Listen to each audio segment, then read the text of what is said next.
Quiet, please. Thank you.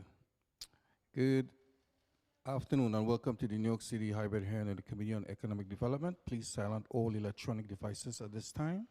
Also, please do not approach the dais. If you have any questions, please raise your hand and one of us, the Sergeant at Arms, will kindly assist you. Thank you very much for your kind cooperation. Chair, we're ready to begin. Good morning and welcome to today's New York City Council hearing of the Committee on Economic Development. Today is December 16th, 2024, and it's 1 p.m., so good afternoon. My name is Amanda Farias, and I have the privilege of chairing this committee. I would like to thank the administration for joining us today and for this important hearing on industrial business service providers. New York City's industrial sector provides over 500,000 public and private sector jobs and represents a crucial pathway to the middle class, particularly for New Yorkers without a college degree. Manufacturing positions pay an average annual wage of over $71,000, significantly higher than retail sector jobs. However, these businesses face significant challenges, including real estate pressure, complex regulatory requirements, and difficulty assessing city incentive programs. The purpose of today's hearing is to examine how effectively our industrial business service providers are working to address these challenges and what additional support they need to better serve this vital sector. This hearing comes at a critical moment. In September, the city took an important step by launching its first comprehensive industrial development strategic plan as mandated by Local Law 172 of 2023. This initiative creates an opportunity to address longstanding challenges we've heard about from industrial businesses and IBSPs regarding access to city resources and incentives. Program requirements that may work well for larger businesses, like minimum investment thresholds and extensive documentation requirements, often create significant barriers for smaller manufacturers trying to access city support services. The Industrial Business Service Provider Network has proven to be an invaluable resource, helping hundreds of businesses each year navigate complex regulations, access financing, and connect with workforce development programs. However, to fully realize their potential, we need to ensure IBSPs have sufficient resources and support to carry out their mission effectively. We want to understand how SBS is working to strengthen these partnerships, improve coordination between IBSPs and other city agencies like EDC and city planning, and expand their capacity to support both business retention and growth. We are particularly interested in examining how current incentive programs could be reformed to better serve smaller industrial businesses.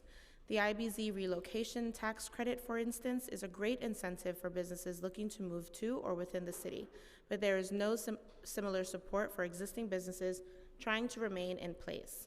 Financial assistance through the Industrial Development Agency requires minimum capital investments of $1 million to qualify, while the customized training program requires at least 10 employees, thresholds that exclude many small manufacturers. We've heard from IBSPs that these requirements, combined with complex application processes and reimbursement-based funding, create significant barriers for the businesses they serve. Furthermore, we want to understand how SBS is building on successful programs like the Energy Cost Savings Program while addressing critical challenges in areas like regulatory compliance and workforce development. With industrial businesses facing rising operational costs, a reduction in M-zoned land, and strong recruitment efforts from neighboring jurisdictions, it's essential that New York City support programs are responsive to our industrial and manufacturing sector's businesses' needs. Before we begin, I would like to take a moment to acknowledge the Economic Development Committee staff, Senior Counsel Alex Polinoff, Senior Policy Analyst William Hongach, and Finance Analyst Glenn Martelloni for their hard work in preparing for this hearing. I'll now turn it over to our committee counsel to administer the oath. Thank you, Chair. Will all members of the administration testifying today please raise your right hands? Do you swear or affirm to tell the truth, the whole truth, nothing but the truth in your testimony today, and to respond honestly to council member questions? Thank you. You may begin when ready. Is this on? Hello? Okay, sorry. Good afternoon, Chair Farias and members of the New York City Council's Economic Development Committee. My name is Kitty Chan, and I am the Deputy Commissioner for the Division of Business Services at the New York City Department of Small Business Services, SBS. I am joined today by Assistant Commissioner for Capital Access and Business Programs, Sherry Lane. We are pleased to discuss how SBS's network of business service providers strengthens the city's vibrant and diverse business community, including industrial businesses. SBS's mission is to create economic security for all New Yorkers by connecting them to good jobs, creating stronger businesses, and building thriving neighborhoods. Our Division of Business Services, DBS, oversees our Business Solution Centers, BSCs, and Industrial Business Service Providers, IBSPs. Since 2004, these centers, located in all 5 boroughs, offer business courses, access to capital, legal assistance, MWB certification, and recruitment services.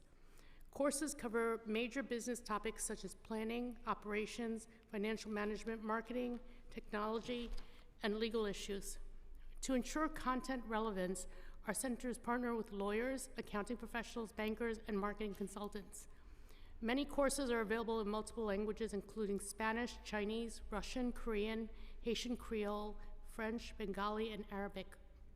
Staff at our 9 community-based IBSPs are cross-trained to deliver industry-specific guidance tailored to the unique needs of businesses in manufacturing, construction, transportation, wholesale, utilities, and film production, while also providing the comprehensive suite of SBS business services.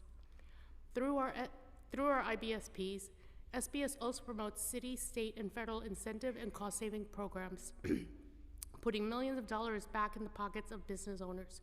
One such example is Able Sign, a film and TV production company that pivoted to system integration technology, which successfully relocated to Brooklyn's Industry City with support from the Relocation and Employment Assistance Program, REAP, and SBS's Energy Cost Savings Program, ECSP, incentives.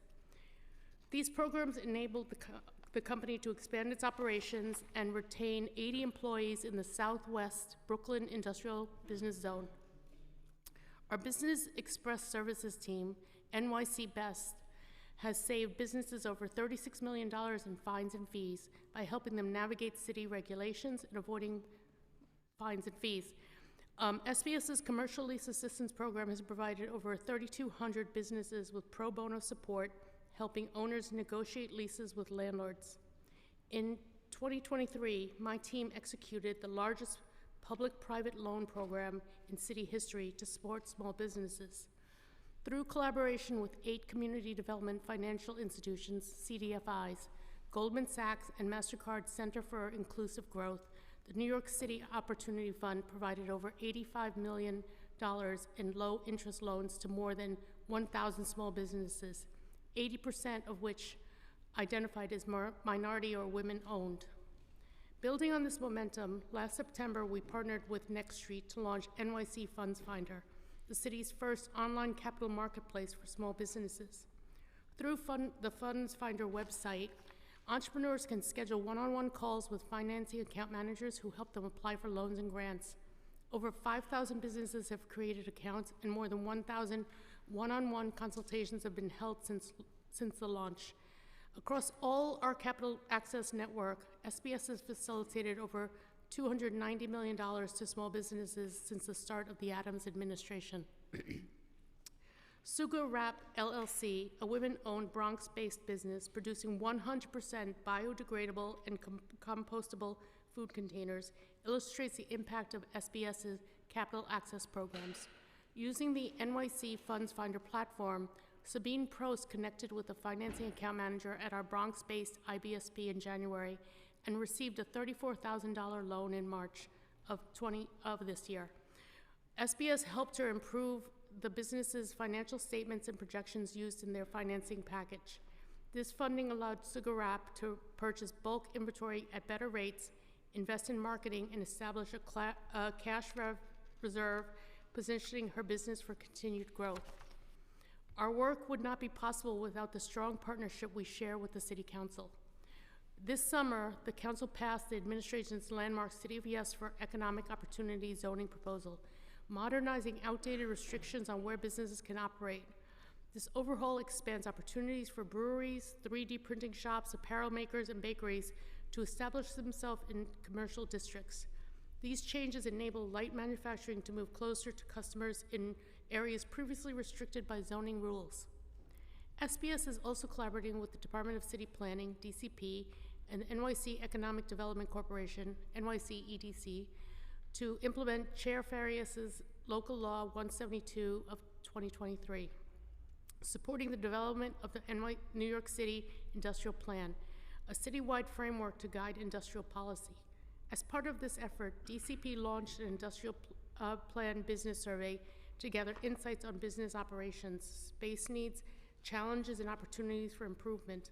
To date, SPS providers have conducted door-to-door outreach in industrial business zones, IBZs, distributed the survey digitally, and sent targeted email blasts.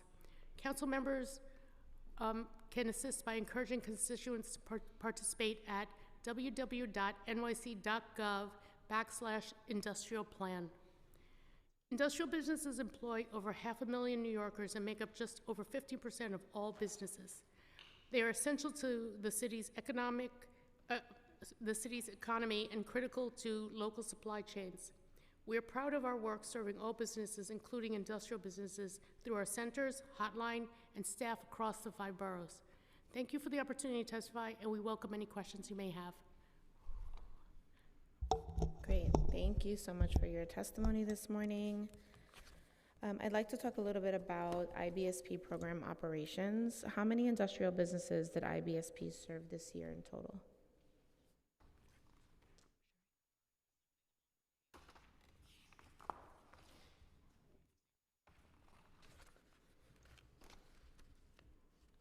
Thank you for that question.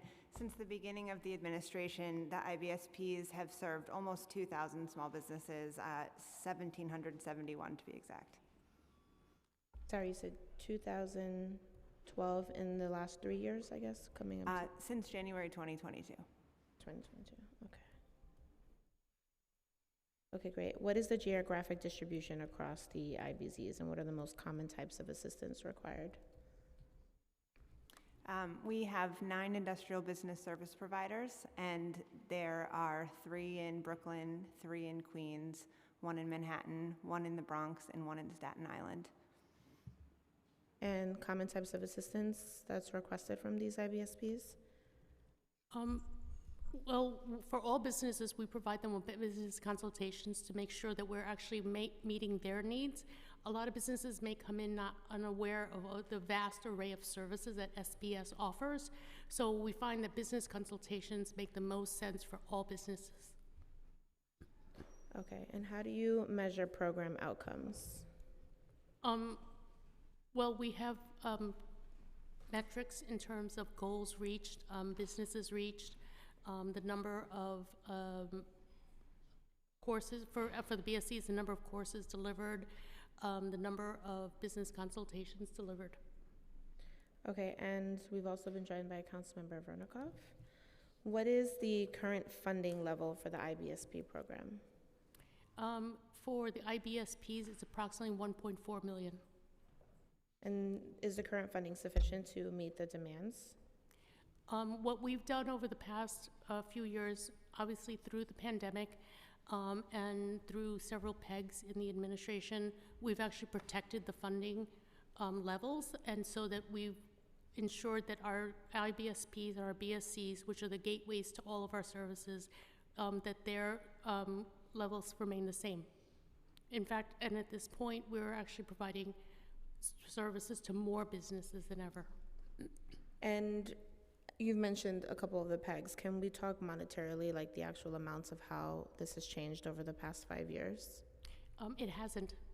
It hasn't at all? There haven't been any pegs? No, we've protected these programs. Okay. And what impact does the annual funding cycle have on program stability? I'm sorry? Well, you're serving more providers, right? Could we be asking for more money, doing more, or are we doing the best we can with what we have? Well, what we found is that we're leveraging technology more. Okay. So, for example, through the Funds Finder, we've actually been able to connect more businesses to information about funding. We're leveraging technology where we can. Through the pandemic, we also launched the Small Business Hotline, which I'm proud to say this past year, we've noticed an increase to our hotline calls of 24% on average each month. So I think that what's changed is the lessons learned. We're utilizing technology. We're looking to see where we can make adjustments in the way we deliver our services. And outside of the small business hotline, what are the other technological, like, programs, initiatives, assistance that you're doing for IBSPs? Aside from the hotline, the funds finder, we're also looking, we've also been making improvements along the way on our SBS Connect form on our website. We're also looking at the CRM technology that we've provided. Even utilizing Teams, we've been able to provide more trainings to our providers and also create what we call team chats, so that if they have technical questions on specific programs, they're able to ask us, and we're able to provide all of them with answers in real time. Okay. And how do you coordinate between IBSPs and other city agencies? Thank you very much for that question. Our IBSPs have been really great providers for us, and what we do is we actually meet with them regularly to learn about their concerns and questions. And what we do is we actually try to connect them with services through us. Of anything that's raised, we actually work with our partner, our sister agencies, and we've developed really good relationships with them. Okay, and what's your relationship with EDC and IDA? EDC administers the program. What we do is IDA is one of the things that we discuss when a business receives an incentives consultation. Our incentives team actually meets regularly with EDC to discuss any cases or any issues. Okay, and how do you folks work with DCP on land use issues affecting industrial businesses? Thank you very much for that question. DCP has been a really good partner to us. We worked together on the survey for the industrial business plan. And what we're doing is actually meeting regularly to discuss any issues that we may have.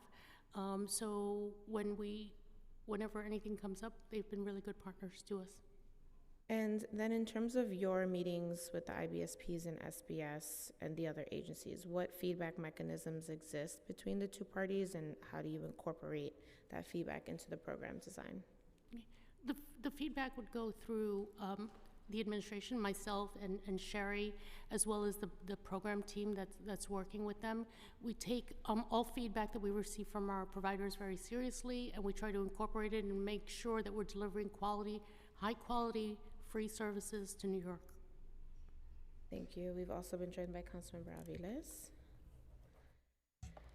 And then how do you folks track business retention rates? What metrics do you use to measure job creation and retention? And then how do you evaluate the effectiveness of the different types of assistance that you folks are offering?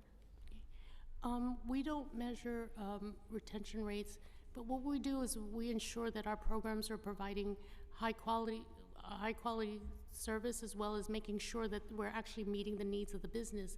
When I discussed our business consultations, we offer the full suite of SBS services, whether it's our pro bono legal services, our commercial lease assistance program, our incentives consultations, assistance in navigating government.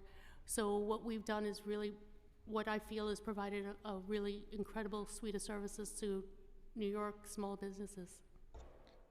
And then I guess for me, in terms of not measuring retention, how do you folks then take in the feedback or the meetings that you're having with DCP, with EDC, IDA, like folks that are able to then say, like, I'm almost positive EDC and DCP can go back to you and say, we've lost X amount of businesses. If we're not looking at what services we're providing or the lack thereof, how are we effectively measuring what's impacting businesses to stay or the IBSP services that are provided? So one of the things that we do, thank you very much for that question. One of the things that we do is actually make sure that we're measuring the success of our programs, working with our sister agencies to make sure that we have meeting the needs. We're always interested in learning more about our programs, making adjustments as needed. And then again, at this point, SBS is providing assistance to more businesses than ever. I'm really proud of what we do. Our New York City Business Express Services team, they've helped to cut tens of millions of dollars for small business owners by education. And that's the most important thing here at SBS is education first.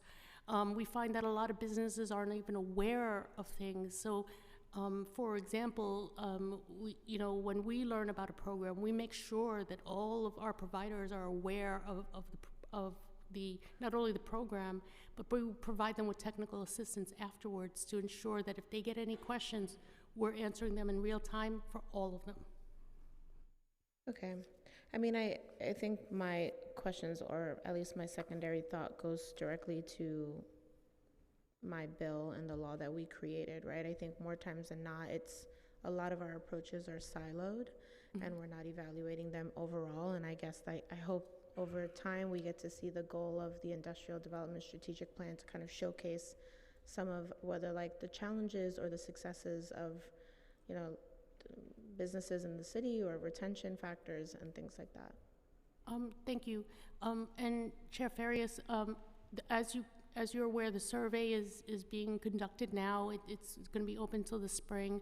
We're going to take the feedback very seriously. We're looking at everything: business size, even the size of the space, the number of employees, what are the challenges they have. This survey, we're really looking forward to getting the feedback and actually helping to inform possible changes in our programming as well. So yes, thank you. Yeah, absolutely. I mean, even just beyond the survey, I think, you know, we're coming upon another budget cycle. And so even being able to say, like, well, you know, your incentives or initiatives might be more impactful, you do have a small subset. And I think by being able to evaluate in a larger framework and say, maybe we need to not invest in this area, but invest more deeply in one of your initiatives, that could help with better outcomes. But we are talking in circles. Yes, we both agree. Thank you, and I look forward to the opportunity of talking to you about that further. Thank you. Absolutely. We've heard concerns from industrial businesses about difficulty in accessing the city incentive programs. What steps are you folks taking to streamline the various application processes, and how are you addressing any of the mismatch between program requirements and small business needs? Thank you very much for that question. As I mentioned to you, we provide incentive consultations to small businesses, mostly on our incentives are to energy cost savings programs. We do refer them to other incentives that they are eligible for. We also actually help provide them with information if they actually need help in their applications. To date, in this fiscal year alone, we've provided over 143 business incentives consultations, but that's just the start of our relationship with these industrial businesses. Okay, and so you said 143 are getting consultations? This fiscal year.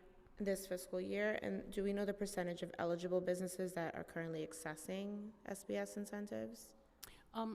Thank you very much for that question. I'm going to have to get back to you with that information. Sure. And are there any barriers that you have identified with engaging with industrial businesses? With the aging? With engaging. Oh, engaging? Sorry, engaging. No, actually, thank you very much for that question. Actually, we don't. This administration, we've been really blessed to have been able to get two really engaging commissioners. Our former commissioner, Kevin Kim, and our current commissioner, Commissioner Danichelle Gross. As you're well aware, they're really engaged in going out and meeting the businesses where they're at. We've actually done many quarter tours with yourself and other council members as well. We look forward to that continued relationship and going out to the businesses. We're also really pleased to be able to say this past year we actually hosted our first New York City Small Business Expo with over 3,000 businesses attending. This is the first time we'd ever done it. All of our IBSP providers were present, and we're really looking forward to hosting another one this year. Great. And why is there a minimum requirement of 10 employees for the customized training program? Thank you very much for that question. I'm going to have to get back to you about that. Okay. Do you know how many industrial businesses participated this year in the customized training? Thank you again. I'm going to have to get back to you about that. Why isn't the energy cost savings program connected to the commercial expansion program? I'm going to have to get back to you on that one. No problem. So I've heard paperwork requirements often outweigh the benefits for programs like accelerated sales tax exemption program offering up to $100,000 in tax breaks for eligible businesses. How are you folks addressing this? And what's the average processing time for applications, if you have that? Oh, thank you very much for that question. As I mentioned during our incentives consultations, we make business owners aware of other incentives that they're eligible for. We will help them with their applications, any assistance that they may need with it, or any questions that they have, or connect them to the appropriate person to answer their questions. Okay, and do you know what the average processing time is, or how many businesses received ASTEP benefits last year? I'm sorry, I don't know. We're going to have to get back to you on that one. Sure. The Department of Small Business Services administers 2 of the incentives, the Energy Cost Savings Program and the Lower Manhattan Cost Savings Program. Okay.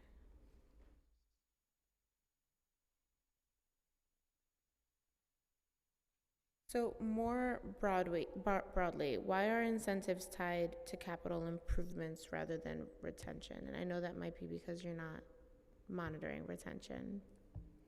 Do you know if why there's a direct tie to the capital improvements? I don't know, because I do know that most state and federal ones are tied to capital improvements. Our energy cost savings program is not only tied to renovations, but also to relocation. Okay, and have you folks considered developing programs specifically for equipment upgrades? I'm sorry?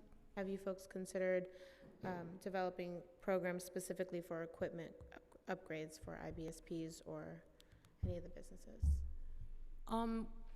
We haven't, but I would look forward to, if we had the opportunity to talking to council about it. And then how do you folks address the impact of the short-lived nature of some of these incentives, and what steps are being taken to create maybe more predictable funding streams? Our energy cost savings program and our Lower Manhattan cost savings program is actually a 12-year savings program. The businesses that qualify are eligible for 45% cut on their electric and 35% on their gas. This is for 12 years. It tapers towards the end of after year 8, I believe. Okay.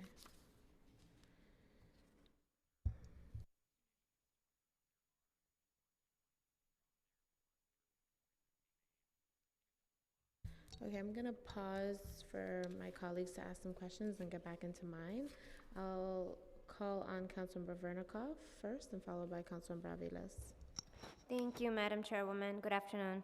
My first question is, can you talk a little bit about the process when an IBSP identifies a business at risk of leaving the city? Hi, thank you so much for the question. So our industrial business service provider partners work closely with their small business clients to help assess every one of their needs and understand how the city can help provide services to help them start, operate, and grow here in New York City. And they do that utilizing a suite of services that they offer on behalf of SPS. Okay, thank you. Can you talk a little bit about the bids? Do you think that the presence of bids has a positive impact on retaining businesses in the city, in neighborhoods where they're located in particular? Bids? Yes. Yes, we find our bids to be one of our really strong partners. Whenever there's new programming or feedback from the community, we have really good relationships with our bids, and we're actually really proud to be able to say that, there are regular meetings and feedback loops where we're actually learning about them, as well as us being able to make them aware of new programs that are available. Okay, thank you. And can you talk about what sort of surveys or other data you've collected assessing interest in the manufacturing for women-owned businesses? Sure, thanks so much for the question. So in addition to our industrial business service providers who work with industrial businesses every day, and in addition to the partnership we have with our sister agency, DCP, to collect information specifically about industrial business zones and industrial businesses and other stakeholders, SBS also has a program called We NYC, or Women Entrepreneurs NYC, that specifically focuses on helping women entrepreneurs across all industries. Thank you. Councilmember Aviles. Hello, good afternoon. Thank you so much, Chair. Thank you for being here. You may have covered this already, so apologies if it is a repeat, but in terms of the current distribution of IBSP funding, what's the breakdown per borough? Thanks for the question. The amount varies slightly by industrial provider, based in part on the size of their catchment areas. But I did mention earlier, we have 3 industrial business service providers in Brooklyn, 3 in Queens, 1 in the Bronx, 1 in Manhattan, and 1 in Staten Island. And do you have a sense of what the ranges are? Between 130,000 and 170,000 per provider. Okay. Great, that's very helpful. In terms of the contracts with the RFPs, I guess I was curious about, do the contracts, or actually why aren't the contracts including annual COLA increases like human service provider contracts? And also, if you could talk a little bit about how you calculate the costs associated with the services that are stipulated in the RFPs. Thank you very much for that question. I don't know if you were here earlier during our conversation, but for a number of years, we've had, the pandemic as well as a PEGS after that. What we've always done is we've protected our IBSP as well as our BSC contracts to maintain the funding levels. We wanted to make sure that they continue to be able to provide our core services as well to be gateway to our other services for industrial businesses. Thank you. So you've tried to protect them and haven't been able to do the appropriate increases. Everything's increasing, right? The cost of salaries, the cost of goods and services, all of that, but you haven't been able to maintain that level. No, we actually have maintained the level for all of them. We protected them to ensure that the funding level remained the same. So, I'm sorry, there's a little contradiction there. So right. Costs are all increasing. Yes. But they've maintained the same level, which means that they are not increasing appropriately, right? It means that things are still more expensive. Yes. I understand you're trying to protect the core, but there is still a gap between increasing costs, right? Yes, and we can always do more. We could do more if we were able to get the funding. We really do appreciate the opportunity to speak to council about that. Yeah, and the executive could increase that very easily.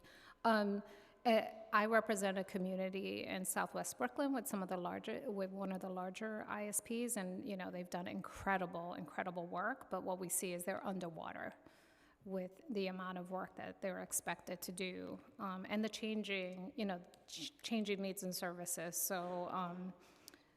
I really appreciate your attempt to protect the core, but if it's insufficient, it undermines the work that we are trying to move forward. So thank you for that. In terms of the questions around industrial businesses facing unaffordable rent increases. How do you support that in this work? Thank you very much for that question.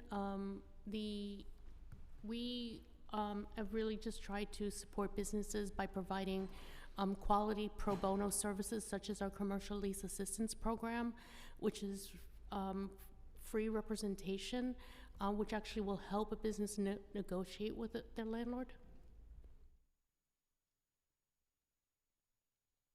So pro bono legal services for a lease, but beyond that, does the city provide any other assistance around lack of affordability?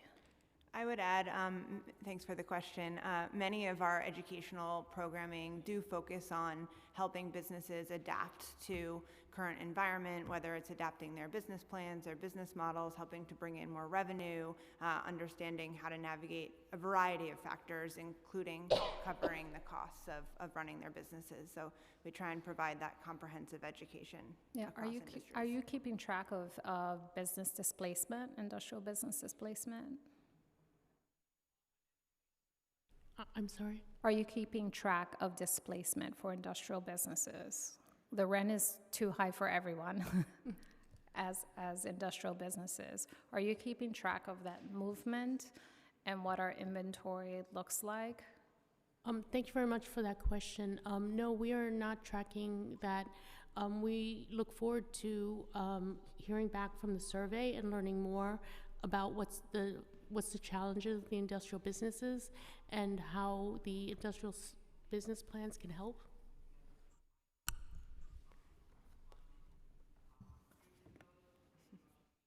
Okay, I guess I'm good. Thank you so much. Thank you, Councilmember Aviles. Just want to jump into a little bit of the questions around industrial business retention. The IBZ relocation tax credit is currently the main tax incentive specific to industrial businesses, but there are limited incentives for business retention, as we've mentioned. How many businesses use the IBZ relocation tax credit this fiscal year? Thank you very much for that question. SBS manages two incentives programs, the Energy Cost Savings Program and the Lower Manhattan Program. We will gonna have to get back to you for the answer for that one. The number. Okay, and have you considered expanding the IBZ credit to cover retention as well for folks, just in the same vein of asking about where people are shifting to, moving out of, et cetera? We would always welcome the opportunity to expand our incentives programs to actually assist businesses, and we will look forward to speaking to council if the opportunity comes up. And are there any other retention incentives you're developing? Currently, no. No, okay. And how does SBS work together with the other agencies in EDC on any business retention efforts? Thanks for the question.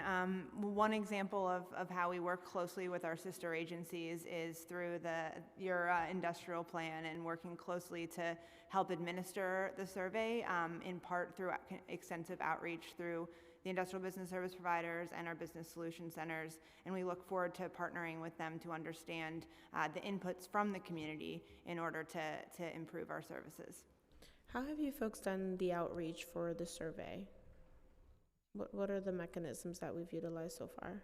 Sure. So all of the vendors that I just mentioned are responsible every day for being out and about in their communities and meeting with small businesses. And so on top of that, they've been tasked with really intentionally spreading the word, both about the survey, but also about all of the free services that the city offers for small businesses. So they'll do that face-to-face in canvassing on their streets. They'll do it digitally through emails or social media marketing and other ways that they've found work successfully in their communities. Okay, and what is the process when an IBSP identifies a business at risk of leaving the city? Thanks for the question. Similar to what I was mentioning earlier about our comprehensive assessment of each business that will meet with an industrial business service provider or business solution centers, we've empowered these teams to assess their small business clients, where they are, what their needs are, and understand what services that the city provides would be helpful for them to help them either start, operate, or continue to grow within the city. So whether that's our financing services, our access to business education, some of the incentives we've discussed, or other services offered by SBS or other agencies. Okay. I mean, okay.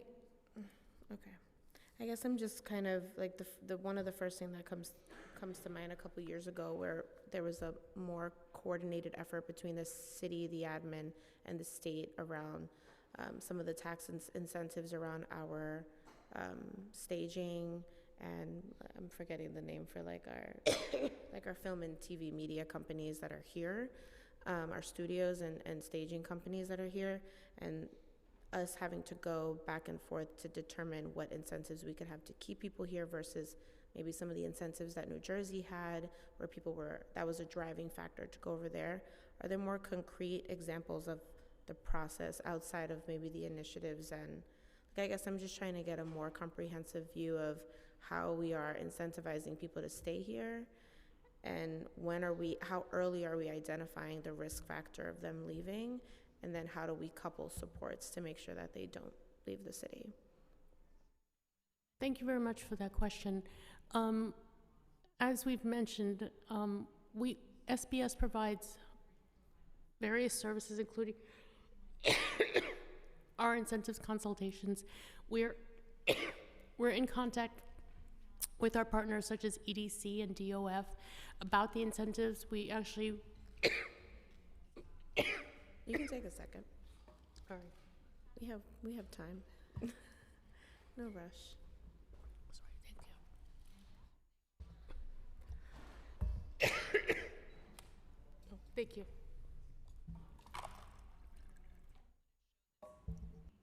My apologies. I'll step in quickly. Thanks, Deputy Commissioner Chan. Just to clarify, SBS feels strongly about our role as educators to the small business community about both the incentives that are administered by SBS and about other agencies' incentives, but our role is not to administer all of the incentives. So would certainly recommend speaking with DOF and some of the other agencies on some of those specifics, but we look forward to continuing really to promote the incentives that are helpful for each individual businesses as they come to our service providers. And how do our industrial incentives compare to those offered by other places in the Northeast or the tri-state area? Do we have any data on businesses that have left the city but maybe stayed within the region? I believe our sister agencies and us as the administration are tracking different trends across business starts and growths across the city. We'll have to get back on the details of how we can drill down there.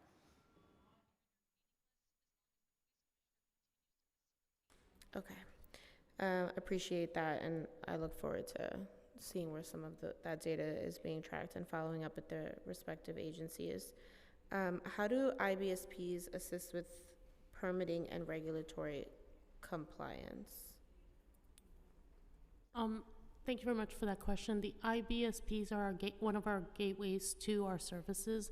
So they would actually refer to our NYC, if they're unable to answer their questions themselves, they would refer to our NYC Business Express Services team. We have our small business advocates as well as our compliance advisors. I'm very proud to say that through the years, they've actually saved small businesses tens of millions of dollars. And are there any agencies that have presented bigger challenges in this process? In terms of regulations?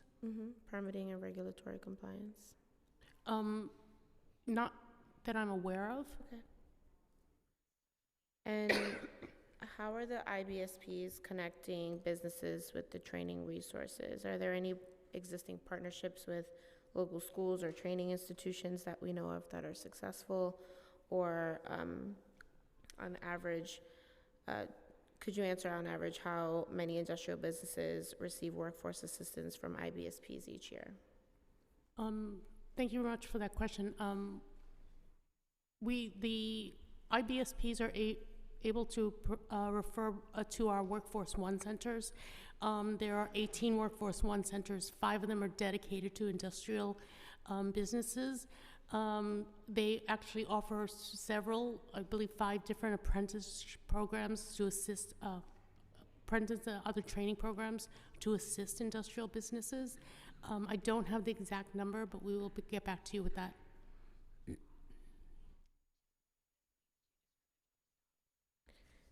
Okay, thank you. What lending partners do IBSPs work with, if any? Sure, thanks so much for the question. So all of the IBSPs have deep relationships with a network of community lenders, and they have those relationships both individually and also through our platform called NYC Funds Finder, which connects businesses both directly to these small business lenders, but also gives them the opportunity to connect one-on-one with one of our industrial business service providers or business solution center staff to help them navigate the process of applying for a loan or a grant one-on-one for free during the process. Okay, and how many of these industrial businesses receive outside financing each year, and do you happen to know the average loan size? Thanks for the question. Since the beginning of the administration, the IBSPs have connected small businesses to a little bit over 1,000 loans, almost $170 million. Do we know the average loan size? Let's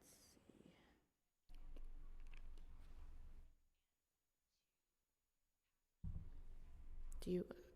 Are you doing the math? Oh, yeah. Oh, okay. I was gonna Like say, that. I can divide those numbers too. I'm just wondering if we, Or I could just get back to you on that. it's okay. Okay, thank you. I wasn't sure if you had, a quick number in front of you. Appreciate that. And just to kind of piggyback off of some of the questions that Councilmember Aviles answered, as I'm sure you folks know, we are both a part and work with our industrial service providers quite frequently, especially she has a huge portion in her district that she represents. In terms of the IBSP contracts, how have they changed over the past years to reflect inflation and their increased workload? Thank you very much for that question. So the amount for each contract has remained the same. What we've done is actually look to see how we could leverage technology to make their workload easier.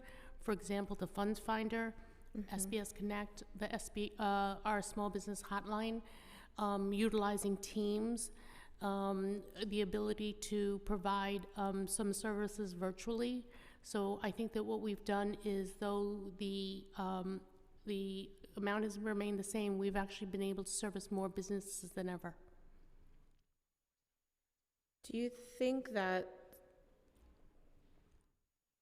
I feel like my question is always like, I know we could do more with more money, but do you think that the way we're being able to service more people with the same amount, though the numbers have increased, it doesn't necessarily reflect always the type of services that individual businesses might need, where the IBSPs have to step in and take on that effort more individualized versus like the agency to IBSP relationship?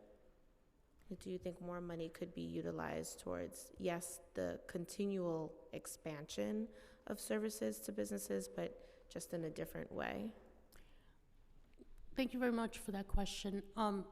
Yes, money would always make a big difference, but I think what we've been able to do in the last couple of years, and we're actually currently doing, is actually taking a look at all of our programs across the board to make sure that we're providing quality services, that we're being not only effective but also efficient with what we're doing. We want to make sure that we're not doing the same for the sake of doing the same, but actually making sure that what we're doing has an impact. Sometimes I find that, the municipality, right, both this just City Hall generally, or our agencies are looking to depend deeply on our community connections, right? The IBSPs are those, the small businesses, the BIDs executive directors, the merchant associations, all those folks are really our connections back to on the ground where we can't necessarily be every single day. But that doesn't necessarily mean that every offering that we give is taking the load off of the amount of like one-on-one work they have to do. And I feel like in the nonprofit world, and sometimes even in this world with IBSPs, we're asking for folks to really be the middle person between what the city cannot do for small businesses or industrial businesses on the ground. And so all that to say, an upcoming cycle is coming, and like last fiscal year, I was asking for an increase in this space.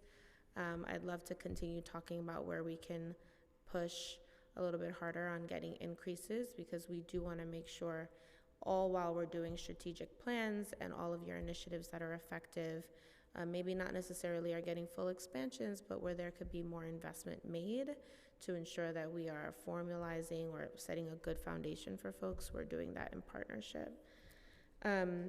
Just a couple more questions around this, and then I'd like to jump into a few around MWBEs.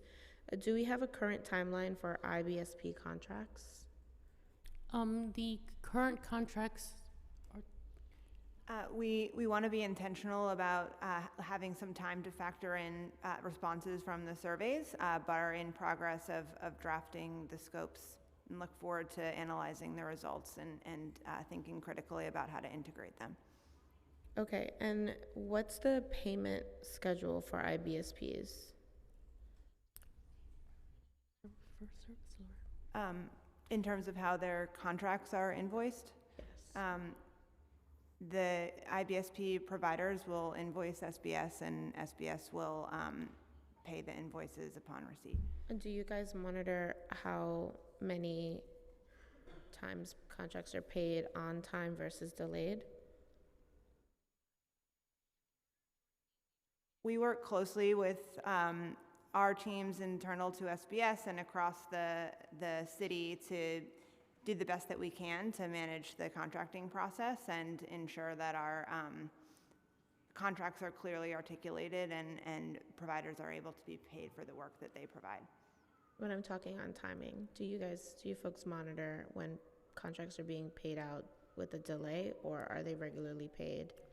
I mean, the city is not so great at paying people on time, so that's why I'm asking. Yes, we do. We have a very good relationship with our partners, and we're aware of when they reach challenges, and then we actually try to assist them as much as possible. Okay. And then why hasn't SBS issued the multi-year RFP that was previously committed? The last 3-year RFP was issued in 2016, and IBSPs have only been given 1-year extension since that expiration. Thank you very much for that question. At this point, what we'd like to do is actually wait to see the survey results and see if that possibly change the scope of what we would be asking for in the RFP. We also have new leadership in terms of a new commissioner. And one of the things that she's asked us to do is make sure that we're actually looking at all of the great changes that we've made in the way we work, and see how it actually can impact the RFP. Again, just really quite proud of our funds finder, our hotline, SBS Connect, the way our teams are working together. And this is the survey from My Bill, correct? That came out last year. Yes. So what happened before 2023 and the passage of My Bill? What was the delay, and why weren't any 3-year RFPs issued? We didn't issue anything during the pandemic. And what we did was we tried to maintain the funding levels. We protected them to ensure that they could remain the same. Okay, so since roughly 2021, 2022, there just wasn't any movement, just a continuation of the same funding. Yes. Okay.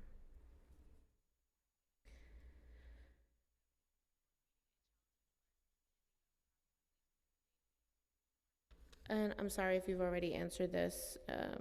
What percentage of IBSP funds go towards retaining industrial businesses versus expanding? Is the pot divided in any way like that? No, No? thank you very much for the question. No, it's not. Okay, and then have there been any thoughts around reviving the mayor's office of industrial businesses to create a centralized focal point incorporating New York City policy for business services? Thank you very much for that question. I'm gonna have to get back to you on that. And then just around MWBE support, how are IBSPs supporting MWBE certified industrial businesses? IBSPs can actually provide assistance in helping to certify, but again, they can actually refer to our Division of Economic and Financial Opportunity division directly in order to receive assistance with MWBE certification.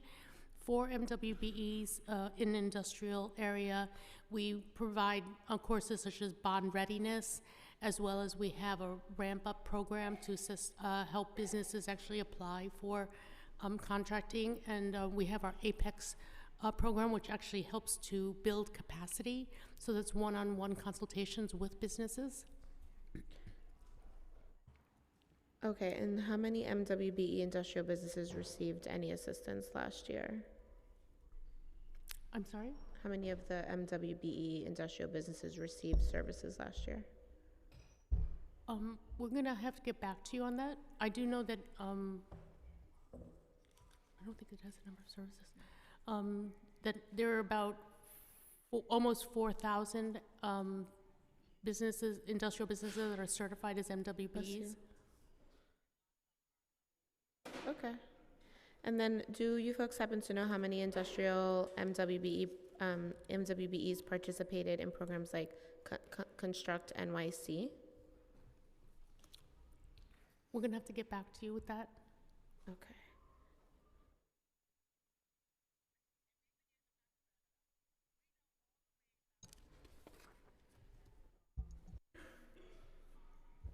Okay, I don't have any additional questions. Thank you folks for coming in. We have a bunch of follow-up that we will send you in terms of the questions that we have outlined. And I'm sure I'll check in with Councilman Braviles and Vernikov if they have any follow-ups, but thank you. This panel is now adjourned. Thank you very much. I'm now opening the hearing up for public testimony. I remind members of the public that this is a formal government proceeding and that decorum shall be observed at all times. As such, members of the public shall remain silent at all times. The witness table is reserved for people who wish to testify. No video recording or photography is allowed from the witness table. Further, members of the public may not present audio or video recordings as testimony, but may submit transcripts of such recordings to the Sergeant at Arms for inclusion in the hearing. If you wish to speak at today's hearing, please fill out an appearance card with the Sergeant at Arms and wait to be recognized.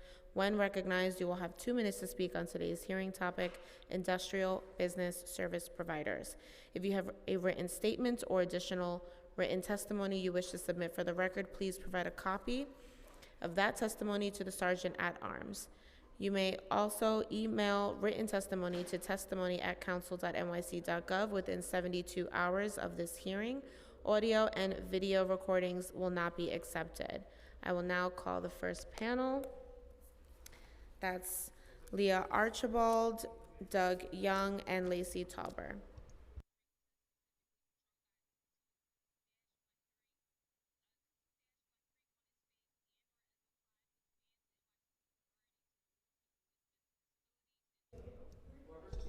We've also been joined by Councilmember Salamanca virtually.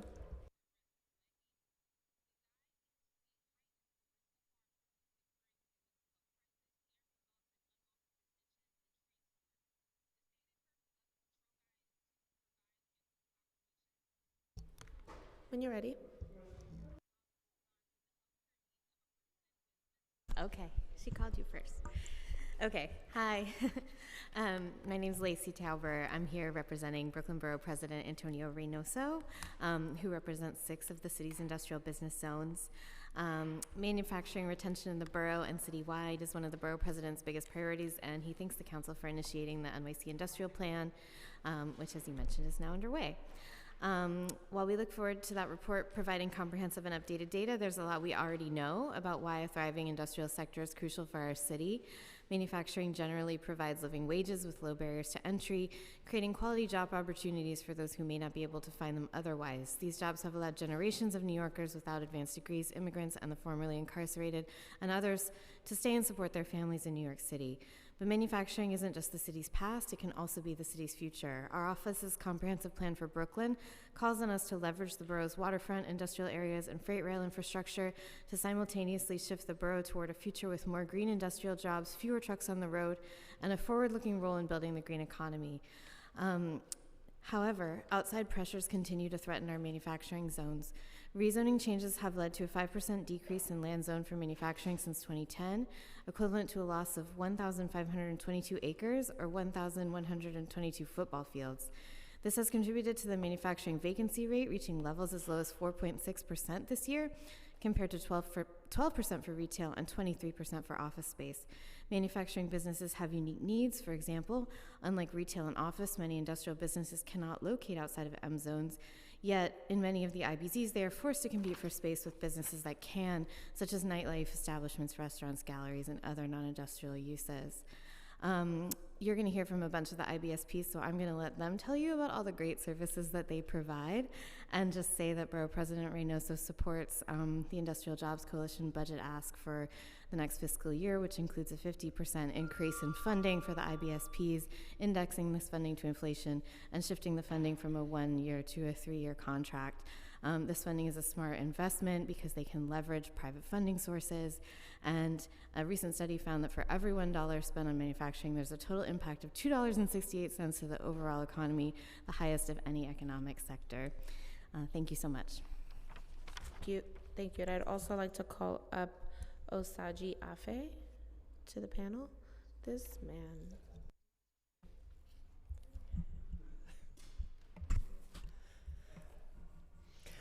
Hi, my name's Leah Archibald, and I'm the Executive Director of Evergreen, and we're the local development corporation that works with businesses in industrial North Brooklyn to help grow high-quality working-class jobs in our community. And I'm going to give you a testimony with all the great things we did last year and lots of information about our organization, and I just kind of want to distill it today into the following. Our organization and our sister and brother organizations around the city have had a long-time partnership with the City of New York.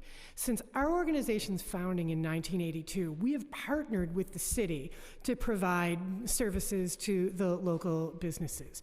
Our earliest services were focused on improving safety, then we moved to helping with incentive programs, and finally, we're doing a lot more direct service, helping businesses with financing, doing education. When New York City created the Industrial Business Zone program in 2006, we were awarded contracts to provide technical assistance in the newly created Greenpoint, Williamsburg, and North Brooklyn IBZs. In 2008, we got our first funding from the city to purchase industrial real estate. We now own 5 buildings that we lease out to small manufacturers at below market rates. We would not have been able to do this without funding from the city. It's keystone funding for our organization, and it's really important. And the city benefits from this partnership as well. Unlike wholly owned subsidiaries, right? We're able to leverage the funding we get from the city with other sources. Because we're an independent 501c3 nonprofit community organization, we get funding from lots of different sources. And so we're able to give the taxpayer a better bang for the buck with the funds that they give us. However, as you pointed out in your line of questioning earlier, costs continue to grow. Right? I'll wrap up. Our funding's been significantly reduced since these programs were started. It's been stable for the past 10 years. We appreciate the fact that we were protected from a peg. However, my staff's salaries and rents and insurance, all those costs go up, and I have to pull from other sources to try and meet those needs. So, in closing, getting a 3-year contract would mean the world to us. Right now, we're dealing with these 1-year extenders, meaning for the work my staff did in July, I don't see money on that until February, March. So because the contract has to get registered, and that's creating the delay. Once we're registered, we get our money routinely. But these, it's a 9-month delay in getting funds. It's impossible to manage cash flow for a tiny organization with this amount of our Keystone funding behind. So we really appreciate the attention that you're paying here. I'm happy to answer any questions. And when I leave, I will be giving you testimony from some of our businesses that couldn't come: the Brooklyn Brewery, Martin Greenfield Clothiers, Wonton Foods, and Fine and Raw Chocolates. Thank you very much. My name is Doug Young, and I'm one of the businesses that Evergreen helps at Who Could Make It today. I represent a small business called Learform Fabrication Design. We're essentially a fabrication company. We've proudly operated in North Brooklyn since 2019 and currently employ roughly 30 individuals contributing to our local economy. I'm here today to emphasize how vital Evergreen Leah has been to our success and to urge an increase in funding for the IBSP programs citywide, and Evergreen specifically. Simply put, Learform would not be here without this woman sitting right next to me. Evergreen has guided us through finding capital funding and securing legal counsel, resources essential for any small businesses. Evergreen has provided us and other business leaders with crucial education in financial, HR, and marketing literacy. When we needed a production facility, Evergreen not only helped us find one, but also became our landlords when we needed to expand our facility. They've been the lifeline we needed in moments of uncertainty, giving us the support to stay in business and grow. The challenges industrial businesses face in New York City, high costs, complex regulations, and finding affordable space can be overwhelming. Evergreen has been instrumental in helping us navigate these hurdles. Their work impacts not only businesses like ours, but the city's economy as a whole. Supporting organizations like Evergreen ensures this vital sector continues to thrive and provide high-quality jobs for our communities. Thank you for your time, and I urge funding continues.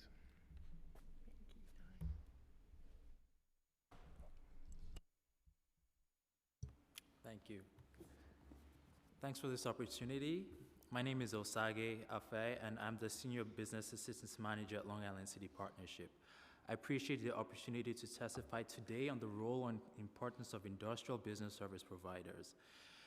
LICP serves as a neighborhood development organization for Long Island City. Our mission is to advocate for economic development that benefits LIC industrial, commercial, science, technology, cultural, tourism, and residential sectors. We aim to attract new businesses, retain those already here, engage residents and visitors, and promote a vibrant and authentic mixed-use community.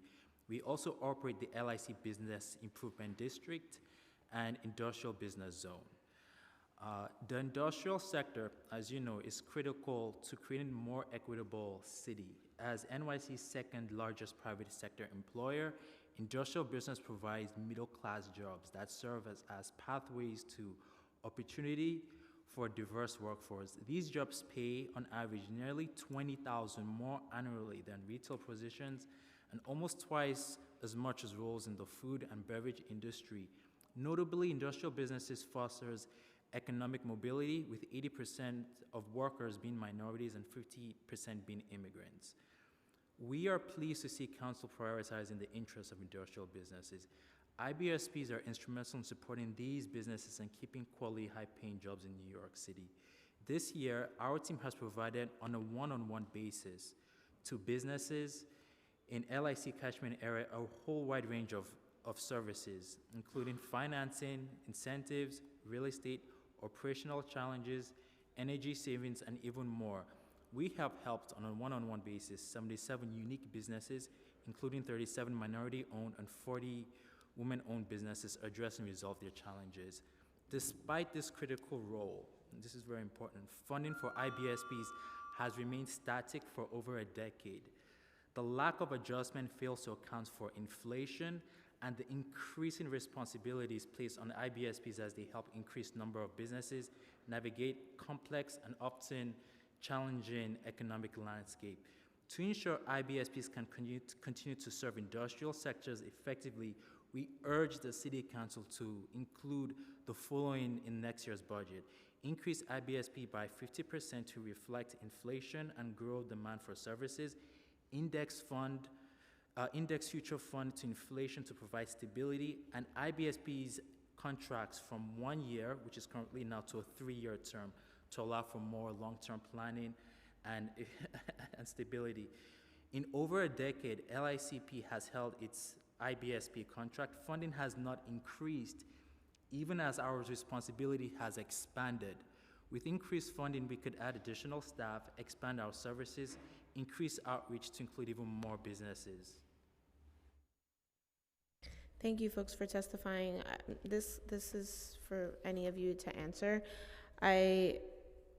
I know we've spoken about this. I think now is like the second fiscal year that we're trying to see where we can get increases. Can we talk a little bit more about why increasing the funds, what that allocation looks like, increasing it by 50%, whether that's the total pot or individualized pots, and outside of like inflation and rent and insurance and things like that, what could the funds be utilized for?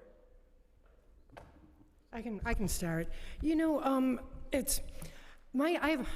I have a really great staff. You guys have probably met some of them. I have essentially 0% staff turnover. Like, people start working for Evergreen and they never leave. So I've got staff that I've been there for 20 years. My lowest tenured staff member has been there for 7 years, right? So most of my staff has been there for 10 years. During this time, we've had no increase in the IBSP funding line. Mm-hmm. I could not have kept these people on staff today at the levels that I was at their salaries from 10 and 15 years ago. They wouldn't be working for me, right? So the money that's coming in from the city is the same. As Sage points out, the deliverables are growing, but and the needs of my team increase, right? So in order to accommodate their increased salaries, and this is the big number, right? It's the people that do the work.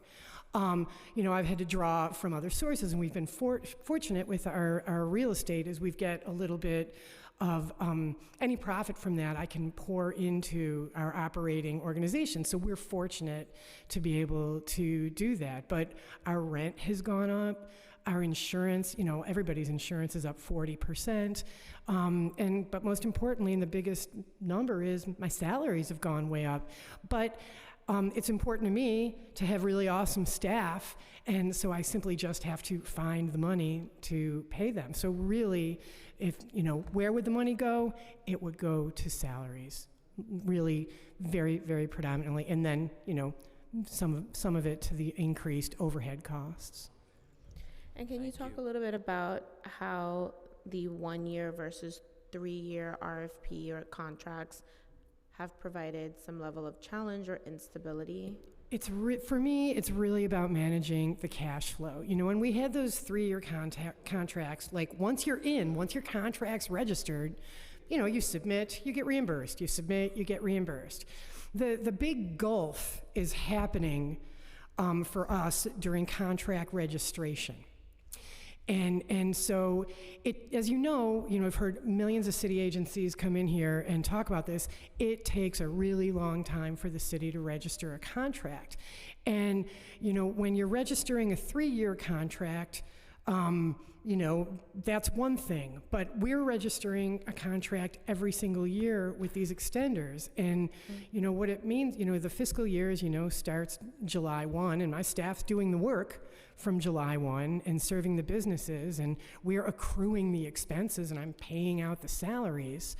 But, our contracts, my contract for this year isn't registered. It's probably not going to get registered until January, maybe February, which means we can't even submit for a reimbursement until thereafter.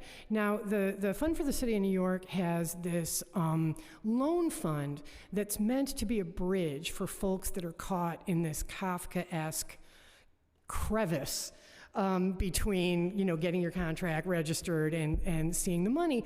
But I can really only draw on that once. And I can really only draw on that for expenses I've already made, and I can only draw on it for salaries. So, you know, all of the other, you know, the telephones and the other OTPS expenses, I can't pull from that. It's really just to reimburse me for a portion of the salaries that we've accrued. So it's a Band-Aid. I'm glad that it's there. I really needed it, and the team turns it around really quickly. However, like to have the predictability of a multi-year contract would just help us focus our activities at serving the businesses and a little less like shaking out the couch cushions for money. Yeah. And I also would like to address your first point. I mean, I couldn't have said it as more articulately than Leah for the second point with the extending contract. But in terms of the asking for increases with our contract, you know, just to reiterate, in the last decade, LICP has had its contract. It hasn't increased. And this year we served 77 unique businesses, and that's just with just 2 staff. You know, so we're a little understaffed at the moment. Increasing funding would go to increasing salary, hiring new staff, you know, and also reaching out to more businesses. And I also just want to say that this is also an additional to SBS has also exponentially, because we have performance metrics for what we have to deliver, and our performance metrics has increased, but our funding has remained constant. Yeah. Okay, I think that's all the questions that I have. I'm sure more will come, and I will bother you folks later, but You know where to find us. Yes. actually, I have one more rant. I think it's a little random for you guys, and I wish I would have asked the admin, but I'll follow up with them. Do you know the reasoning for 3-year versus 5-year versus 8-year? You know, I don't remember how this, and I've been doing this, like I've been working on this since it was the IPIP contract and it was at EDC, so I've got a pretty good, like, comprehensive understanding of the history. I don't know why they chose a 3-year contract. But it was really helpful when they moved to that in 2006, you know, when the IBZs were created. It really did help with continuity, you know, for our organizations. I don't know why that number. Probably there's some other heritage employee that could respond to that. Yeah, I will definitely dig in, just because I'm, you know, again, in the framework of continuity, if we're doing strategic plans with X amount of years, maybe there could be some more longevity to some of these contracts that align with it.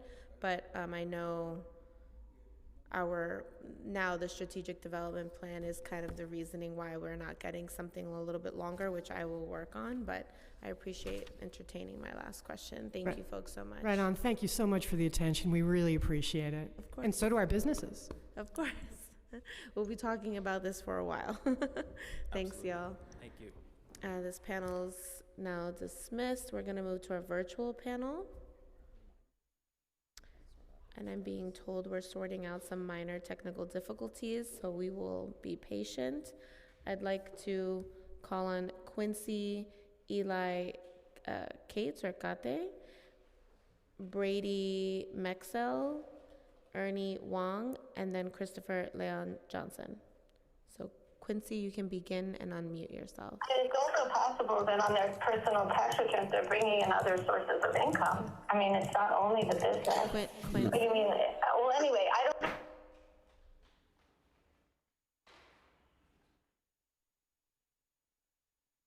Quincy, you are muted again, but you can unmute yourself.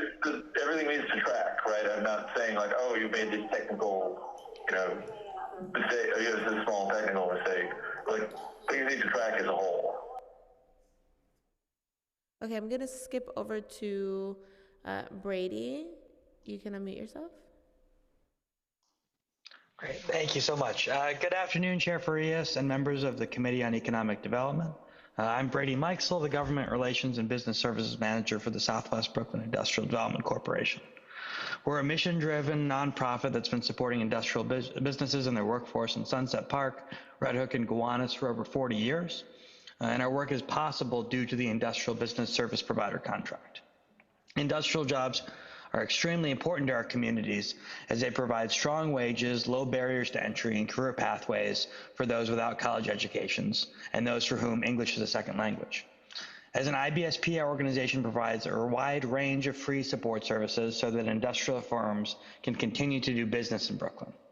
We help businesses access financing, find new space to operate, navigate city agencies, and help register as MWBEs, among other things. We also play a critical role in connecting industrial and manufacturing businesses to each other. And finally, we offer educational courses and workshops to businesses to help them grow their revenue and job offerings. In 2024 alone, SPIDC has worked with over 250 unique businesses. We had 73 businesses take part in our workshops and trainings this year.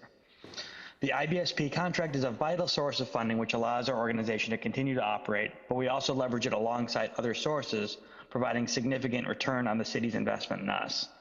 However, year after year, it becomes more difficult to continue to maintain our staffing and provide these free services, while the IBSP contract we rely on has remained static and not adjusted for inflation. Given the crucial challenges ahead of us transitioning to a green economy, rising costs, and halting the headwinds of gentrification, our industrial jobs are more important than ever. We ask the committee and city council to ensure that our organizations can continue to offer these important services by including 3 items in relation to IBSPs in next year's city budget: a 50% increase in IBSP funding, indexing the funding to inflation, and shifting the funding from a 1 to a 3-year contract. Thank you for your time today, and thank you for your continued efforts to ensure quality jobs and equitable economic growth across New York City, and for your focus on the industrial sector, as shown by scheduling this hearing to begin with. We greatly appreciate it. Thank you, Brady. I will always take compliments. I'll now call on Ernie Wong. You can unmute yourself.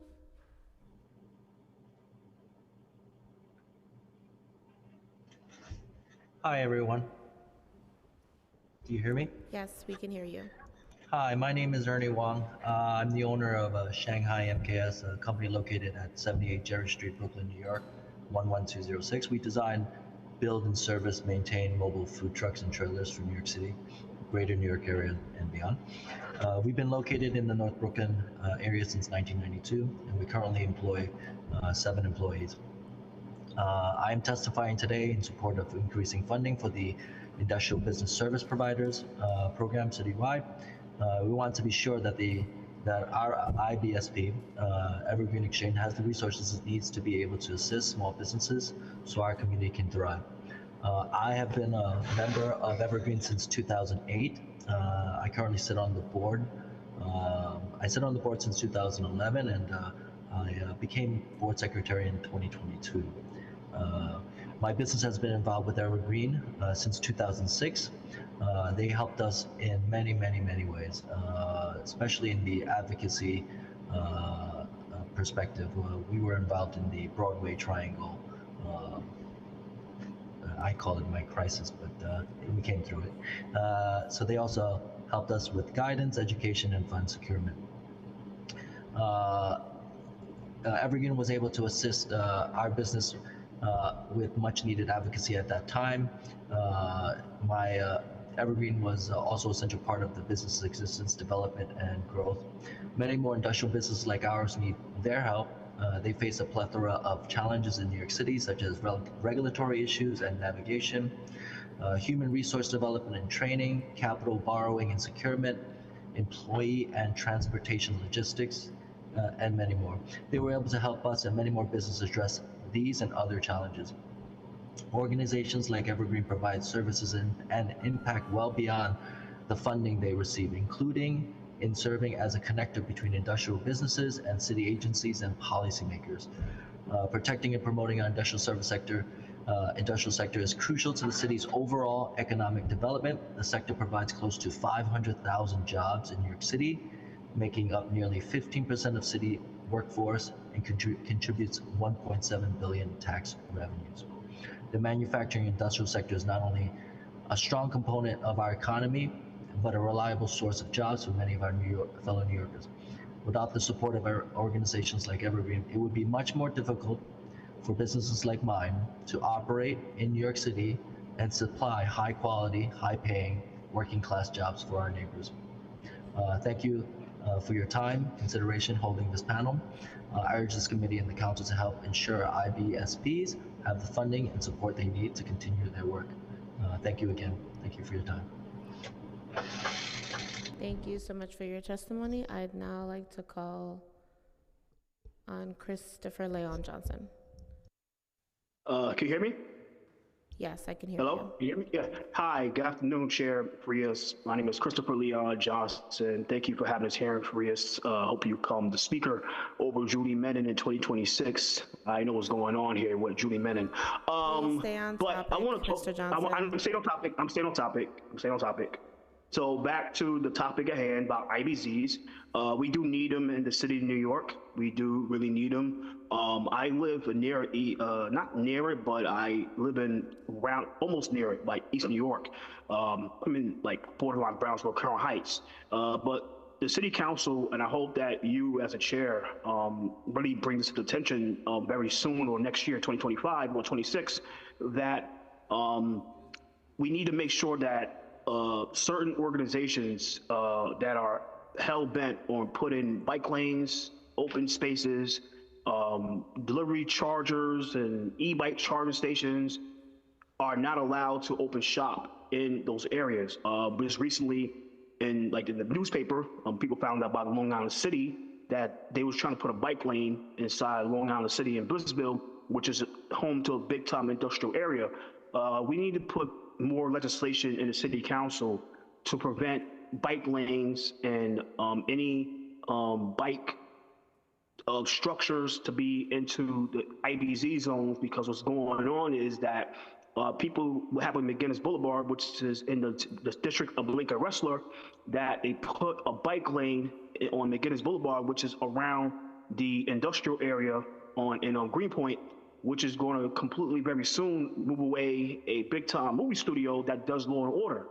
But we need to, if we don't protect the IBZs by preventing bike lanes and delivery charging stations and all this type of unnecessary initiatives into being in these zones are going to be slowly eliminated. And I hope that these various organizations that I was so busy doing other panels and over the city, I'm back here in my house testifying right now, that they start advocating against these organizations like Transportation Alternatives and Open Plans and LDU to make sure that they don't open shop in their areas, because once that happens, they're out of business.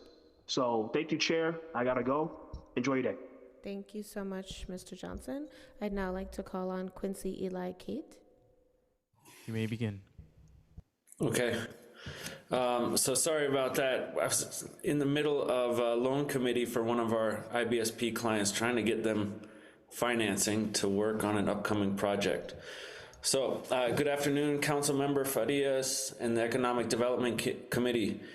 My name is Quincy Ely Kate, and I'm Director of Industrial Business Development at the Business Outreach Center Bach Network. We're a nonprofit economic development organization that proudly supports industrial and manufacturing businesses and jobs across Central Queens, East Brooklyn, and the Bronx.